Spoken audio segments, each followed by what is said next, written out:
loss or in the loss of lives. And unfortunately, those losses are still being counted. We just learned of 3 people who died of hypothermia in Harris County. We know of people who lost their lives in house fires, mother and daughter who died of carbon monoxide poisonings and tried to keep warm in their garage with their car. We are calling people right now to help them in their hour of need. Those who need heat, who need water, and I think there's still something like 7 million Texans who are living under a boil water notice in their counties. Folks who need transportation because they don't have food in their homes or can't get to a hot meal. We want to help all of those with whom we reach tonight with those problems, with those issues. And then this is really important and deserves some emphasis. Just the very act of calling somebody and reaching out to them and demonstrating some kindness and some compassion and some empathy is so powerful and so necessary. So many volunteers have told us that the folks that they've talked to have begun to cry when they realize that someone's called them to check in on them. And imagine that you've been isolated without heat or power or light in your home. Finally, someone has connected with you to offer some help. That's what you're going to be doing this evening. So thank you. Quick update.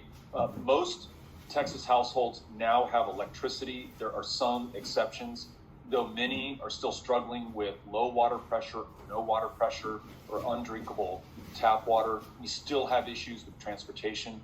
There's still a need for the warming center. So in case you've seen some of those headlines, I want you to know the need is still there, and we're still counting on it. And we're so grateful that you're doing this. Amy, anything you want to add? You made some phone calls last night and today. Well, I just made phone calls last night, and then, but excited to jump on the phone right now. And just the stories that I've heard from Beto or that I've seen online, it's, even if someone is home, doesn't necessarily need the help, just the human contact and knowing that someone cares about them is just knowing you're doing the right thing by making these calls. So you're helping people out, but as Amy just suggested, you will be helped in the process. You're going to feel very fulfilled. You're going to feel really good as you make these phone calls. A couple of people that I want to highlight. Congresswoman Veronica Escobar, who actually represents the 16th Congressional District in Texas, not only led our 5 p.m. Central Standard Time phone bank, not only made phone calls, I think is on again with us now. So Veronica, Congresswoman Escobar, we want to thank you. State Representative Claudia Ordaz, also from El Paso, is on making phone calls.